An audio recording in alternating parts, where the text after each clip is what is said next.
परमादरणीय श्री मल्लिकार्जुन खड़गे जी, श्री वेणुगोपाल जी, श्री अधीर रंजन जी, मुकुल वासनिक जी, मंच पर बैठे सारे कांग्रेस के नेतागण, मेरे प्यारे कार्यकर्ता, देखिए यहाँ पे बैठे हुए मेरे मन में एक पुरानी बात आई। 32 साल पुरानी बात है। मई 1991 की बात है। मेरे पिता की शव यात्रा तीन मूर्ति भवन से निकल रही थी। अपनी मां के साथ और अपने भाई के साथ हम एक गाड़ी में बैठे थे। सामने भारतीय सेना की एक ट्रक थी, फूलों से लदी हुई थी। उसके ऊपर मेरे पिताजी का शव था। थोड़ी देर काफिला चला, 5-10 मिनट चला। फिर राहुल कहने लगे मैं उतरना चाहता हूं। तो मां ने मना किया। उस समय सुरक्षा का भी बहुत वो था, तो मां ने कहा नहीं, तुम उतर नहीं सकते। राहुल ने जिद की, नहीं मैं उतरूंगा। मैंने मां से कहा मां उतरने दो। राहुल गाड़ी से उतरा। उस सेना की ट्रक के पीछे खड़ा होके चलने लगा और तीन मूर्ति से लेके कड़ी धूप में अपने पिता के जनाजे के पीछे पीछे पैदल चलते चलते चलते चलते यहां पहुंचा। इस जगह से कुछ 400-500 गज दूर यहां पर मेरे शहीद पिता के अंतिम संस्कार मेरे भाई ने किए।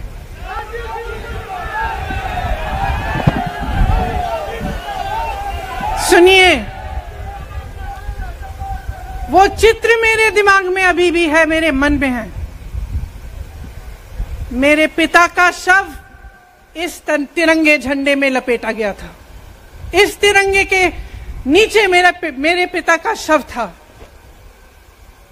और उसके पीछे चलते चलते मेरा भाई यहां आया। उस शहीद पिता का अपमान भरी संसद में किया जाता है। उस शहीद के बेटे को आप देशद्रोही कहते हैं, आप मीर जाफर कहते हैं, उसकी आप मां का अपमान करते हैं। आपके मंत्री मेरी मां का अपमान भरी संसद में करते हैं। आपके एक मुख्यमंत्री कहते हैं कि राहुल गांधी को पता भी नहीं है कि उनका पिता कौन है।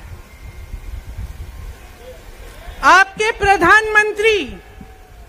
प्रधानमंत्री भरी संसद में खड़े होकर कहते हैं कि ये परिवार नेहरू नाम को इस्तेमाल क्यों नहीं करता।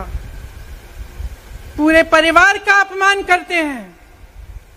कश्मीरी पंडित समाज के रिवाज का अपमान करते हैं, जिसके तहत एक बेटा अपने बाप के मरने पर पगड़ी पहनता है, परिवार की परंपरा को आगे बढ़ाता है। लेकिन आप पर कोई मुकदमा नहीं होता, आपको 2 साल की कोई सजा नहीं मिलती, आपको जेल की सजा नहीं मिलती, आपको संसद से कोई बाहर नहीं निकालता, आपको मना नहीं करता कि 8 सालों के लिए आप चुनाव नहीं लड़ सकते। क्यों? मैं पूछना चाहती हूं क्यों? आज तक हम चुप रहे हैं, हमारे परिवार का अपमान करते गए। मेरे भाई ने क्या कहा? संसद में वो मोदी जी के पास गए और उनसे गले लगे। मेरे भाई ने कहा मैं आपसे नफरत नहीं करता हूं, मेरे दिल में आपके लिए कोई नफरत नहीं है, हमारी विचारधारा अलग है, लेकिन हमारी नफरत की विचारधारा नहीं है। तो मैं पूछना चाहती हूं, एक आदमी का कितना अपमान करोगे?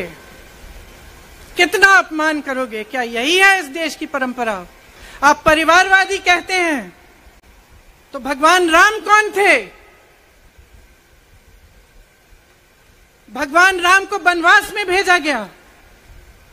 उन्होंने अपने परिवार, अपनी धरती के प्रति अपना धर्म निभाया। क्या भगवान राम परिवारवादी थे? क्या पांडव परिवारवादी थे कि वो अपने परिवार की संस्कारों के लिए लड़े? और हमें क्या शर्म आनी चाहिए कि हमारे परिवार के सदस्य शहीद हुए इस देश के लिए, कि इस झंडे में उनका खून है, इस धरती में उनका खून है, इस देश के लोकतंत्र को मेरे परिवार के खून ने सींचा है। और जो सोचता है कि हमें अपमानित करके हमें डराएंगे, हमें धमकाएंगे, जो सोचता है कि तमाम एजेंसियों को लगाकर हम पे छापे मारकर हमसे कुछ भी कर ले, हमको हमें डराएंगे, वो गलत सोचते हैं। हम डरने वाले नहीं हैं। हम और मजबूती से लड़ेंगे। हम इस देश के लोकतंत्र के लिए कुछ भी करने के लिए तैयार हैं। इस देश के लोकतंत्र को, इसकी नींव कांग्रेस पार्टी के महान महापुरुषों ने डाली है।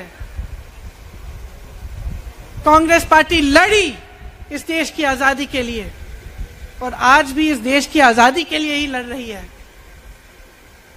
कभी कभी मैं सोचती हूं, मुझे समझ में नहीं आता कि पब्लिक क्या सोच रही है। क्या देख नहीं रही है क्या हो रहा है?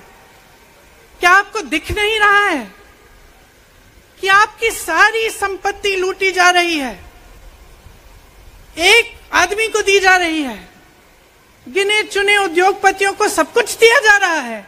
किसकी संपत्ति है? ये राहुल गांधी की संपत्ति है,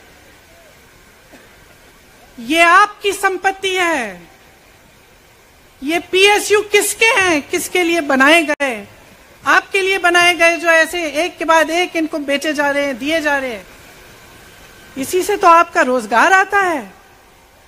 छोटे उद्योगों से, छोटे व्यापारियों से आपका रोजगार आता है। किसी बड़े अडानी से नहीं आता। रोजगार नहीं देते, छीनते हैं आपका रोजगार। तो आप समझ क्यों नहीं पा रहे हैं? आप गैस के सिलेंडर के लिए 1000 रुपए दे रहे हैं और यहां आपकी सारी संपत्ति किसी को सौंपी जा रही है। राहुल गांधी जी ने क्या कहा? अरे कौन सा इतना बड़ा जुल्म कर लिया कि आपसे 2 सवाल पूछ लिए, जवाब नहीं दे पाए ना, घबरा गए। और जो अहंकारी होते हैं, तानाशाह होते हैं, क्या करते हैं? जब सवालों का जवाब नहीं दे पाते तो पूरी सत्ता को लेकर जनता को दबाने की कोशिश करते हैं। जो सवाल उठाता है उसको दबाने की कोशिश करते हैं। आपने कभी सोचा है, आंखें खोलिए, आपने कभी सोचा है कि ये पूरी सरकार, ये सारे मंत्री, ये सारे सांसद एक आदमी को बचाने की क्यों इतनी कोशिश कर रहे हैं? इस अडानी में है क्या कि इसको आप सारी संपत्ति दे रहे हो देश की? 20 हजारों करोड़ शेल कंपनियों में इनकी हैं और आप इन पे इंक्वायरी नहीं कर सकते? ये अडानी है कौन कि आप सब उनका नाम उठते ही बौखला जाते हैं और उनको बचाने में लग जाते हैं? देखिए, आप इस देश के देशवासी हैं, ये देश आपका है, ये लड़ाई आपकी है। आज तमाम नौजवान बेरोजगार क्यों हैं? हम इश्तेहार तो देख रहे हैं, होर्डिंग देख रहे हैं, मदर ऑफ डेमोक्रेसी लिखा है, कहते हैं कि हमारी अर्थव्यवस्था बहुत तेजी से आगे बढ़ रही है, तो इतने नौजवान बेरोजगार क्यों हैं? तो जहां जहां हम जाते हैं बेरोजगार नौजवान क्यों दिखते हैं? इतनी महंगाई क्यों है? इतनी महंगाई क्यों है? क्या आप इतने बड़े काम कर सकते हो लेकिन एक गैस सिलेंडर का दाम कम नहीं कर सकते? आप छोटे व्यापारियों की मदद नहीं कर सकते? आप रोजगार नहीं बनवा सकते? तो फिर आपकी सरकार किस काम की है? लोगों को दबाने के लिए है या अडानी जी को आगे बढ़ाने के लिए है? तो आज ये समय आ गया है कि हमें गंभीरता से सोचना पड़ेगा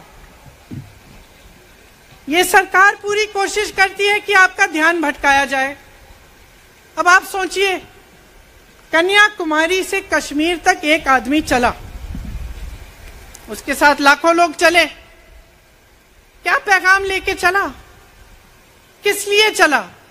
उसके दिल में क्या भावना थी कि लाखों लोग देश भर से उससे जुड़ के चले? समता, एकता की भावना थी। आज आपके सारी मीडिया, आपके सारे मंत्री, आपके सारे सांसद, आपके सारे कार्यकर्ता कह रहे हैं कि राहुल जी ने विदेश जाकर देश का अपमान किया, राहुल जी ने एक वर्ग का अपमान किया। क्या एक आदमी जो कन्याकुमारी से लेकर 5000 किलोमीटर कश्मीर तक चल के ये रोज रोज कहता है कि इस देश को एक होना चाहिए, सबको समान दृष्टि से देखना चाहिए, क्या ये आदमी देश का अपमान कर सकता है? क्या ये आदमी एक वर्ग का अपमान कर सकता है? तो ये आदमी क्या कर रहा है? ये आपकी आवाज उठा रहा है। ये क्या कह रहा है? कह रहा है कि गरीबों को अपना हक दो, नौजवानों को अपना हक दो, महिलाओं को अपना हक दो। यही तो कह रहा है। और हक क्या है? हक ये है कि जो आपका है वो आपके हाथों में जाना चाहिए, किसी बड़े उद्योगपति के हाथ में नहीं, जो प्रधानमंत्री जी के मित्र हैं। ये है आपका हक। उसी हक की लड़ाई लड़ रहा है। तो आप समझिए, ये एक इंसान की बात नहीं है, ये एक राहुल गांधी की बात नहीं है, ये पूरे देश की बात है। जब हम कहते हैं लोकतंत्र को बचाना है, तो हम किस बात की को बचाने की कह रहे हैं? क्या कह रहे हैं हम? लोकतंत्र क्या होता है? खुल के जवाब मांगो, सवाल उठाओ। यही तो लोकतंत्र है कि आपको कोई आपत्ति है, कोई समस्या है, आप किसी के पास जाकर अपना हक मांग सकते हैं। आप कह सकते हैं, भाई हमारे लिए ये क्यों नहीं किया, इतनी महंगाई क्यों है, हमारे लिए रोजगार क्यों नहीं बनाए। लेकिन आज यही हक आपसे छीना जा रहा है और आपका ध्यान इधर उधर भटकाया जाता है और इतनी चीजों को फैलाया जाता है जो सच नहीं है, झूठों को फैलाया जाता है। आप सोचिए, राहुल गांधी दुनिया के सबसे बड़े जो शिक्षा के संस्थान है वहां से पढ़ के आए हैं। हार्वर्ड और कैम्ब्रिज की उनकी डिग्री है। कैम्ब्रिज से उन्होंने इकोनॉमिक्स में मास्टर्स डिग्री, एमफिल डिग्री उनको मिली। आप उसको पप्पू बनाते हैं। पूरे देश भर में आपकी सहायता के साथ मेरे मीडिया के दोस्तों, डिग्री आपने देखी नहीं, सच्चाई आपने देखा नहीं, उनको पप्पू बना दिया।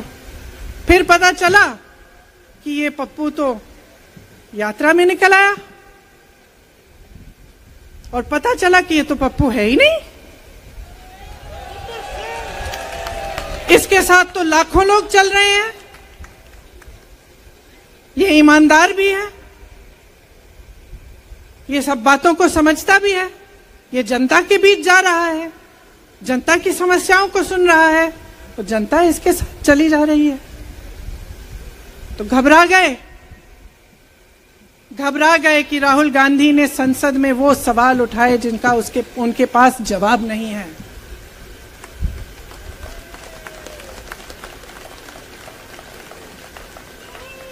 क्या किया सुन लीजिए। एक तरफ से हंसी भी आती है कि एक आदमी को रोकने के लिए इतना सारा करना पड़ा। जिस आदमी ने राहुल जी के खिलाफ सूरत में कंप्लेंट लगाई, आपको मालूम है कि पिछले साल उसने खुद कचहरी में जाके बोला इस पे आप स्टे लगा दीजिए। 1 साल के लिए अपने ही केस पे स्टे लगवाया। फिर वापस कब गए केस खुलवाने के लिए? राहुल गांधी के संसद में अडानी पे के भाषण देने के 1 हफ्ते बाद। 1 हफ्ते बाद वो आदमी वापस जाता है, कहता है केस खोल दी, सुन लीजिए अब हम तैयार हैं। 1 महीने के अंदर अंदर जज कह देते हैं कि राहुल गांधी को 2 साल की सजा मिलेगी। आपने देखा इस देश में कितने केस हैं कि जेल में 10 साल के लिए पड़े रहते हैं, उनकी सुनवाई नहीं होती। ये तो सुनवाई भी फट से हो गई, जजमेंट भी फट से हो गई, सजा भी फट से हो गई। और आपने कह दिया अगले दिन कि 8 सालों के लिए ये चुनाव नहीं लड़ सकते, संसद से बाहर कर देंगे इनको। वाह वाह वाह वाह वाह वाह, बहुत धैर्य है आप में। अरे कायर हैं, कायर है इस देश का प्रधानमंत्री।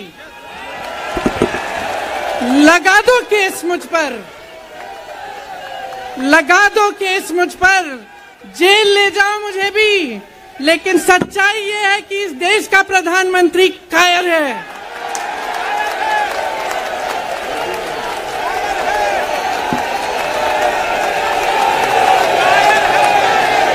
अपनी सत्ता के पीछे छुपा हुआ है, अहंकारी है। और इस देश की बहुत पुरानी परंपरा है, इस देश की बहुत पुरानी परंपरा है, हिंदू धर्म की पुरानी परंपरा है कि अहंकारी राजा को जनता जवाब देती है। और इस देश की बहुत पुरानी परंपरा है कि अहंकारी राजा को ये देश पहचानता है। मेरे परिवार ने मुझे एक चीज सिखाई है कि ये देश दिल से बोलता है और दिल से सुनता है। ये देश सच्चाई को पहचानता है। और मैं जानती हूं कि आज वो दिन है जब से सारा कुछ बदलने लगेगा।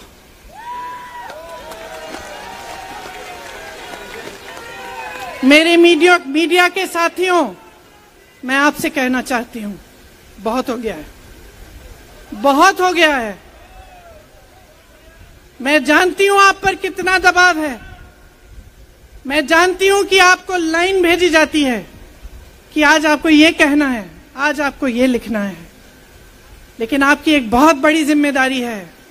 आज लोकतंत्र खतरे में है।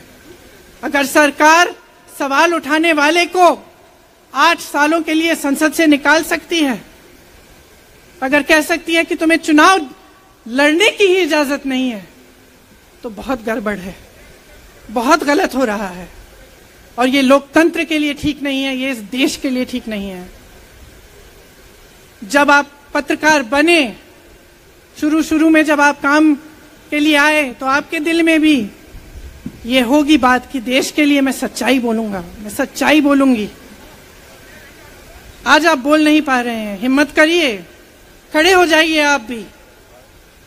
और जैसे खड़गे जी ने कहा कि तमाम पार्टियों ने आज अपनी आवाज उठाई है, उनका हम सब धन्यवाद देते हैं। और हम सबको एक होना पड़ेगा, इसलिए होना पड़ेगा क्योंकि आज ये देश खतरे में है। आज इस देश की सारी संपत्ति एक आदमी को सौंपी जा रही है और उस आदमी को बचाने के लिए पूरी सरकार खड़ी हो जाती है। बहुत गलत हो रहा है। अगर आज मेरे भाइयों और बहनों आप इसको पहचान नहीं पाएंगे तो इस देश को बहुत खतरे में डाल देंगे। इसीलिए यहां खड़े हुए महात्मा गांधी जी की समाधि के कुछ ही गज दूर खड़े हुए मैं आपको याद दिलाती हूं कि कितनों ने इस देश के लिए अपना खून बहाया है, कितनों ने इस देश की धरती, इस देश की आजादी के लिए अपना खून बहाया है। ये अफसर हैं यहाँ तैनात खड़े हैं, इसी तरह से इनके भाई सरहद पे खड़े होते हैं हमारे लिए, आज भी अपना खून बहा रहे हैं। क्या इसके लिए? क्या अडानी जी के लिए? कि अपने देश के किसान के लिए, अपने देश के गरीब के लिए, अपने देश के छोटे व्यापारियों के लिए, महिलाओं के लिए, अपने बच्चों के भविष्य के लिए हम सब अपनी जान देने के लिए तैयार हैं। तो मैं आपसे आग्रह करती हूं, मेरे देशवासियों, आंखें खोल लो, समय आ गया है, डरो मत। राहुल गांधी के शब्दों में डरो मत, इनका सामना करने का समय आ गया है। एकजुट हो जाओ, सामना करो, इस देश की सच्चाई को उभारो, इस देश की एकता को बनाए रखो और इस देश को आगे बढ़ाओ। जय हिंद, जय हिंद, जय हिंद।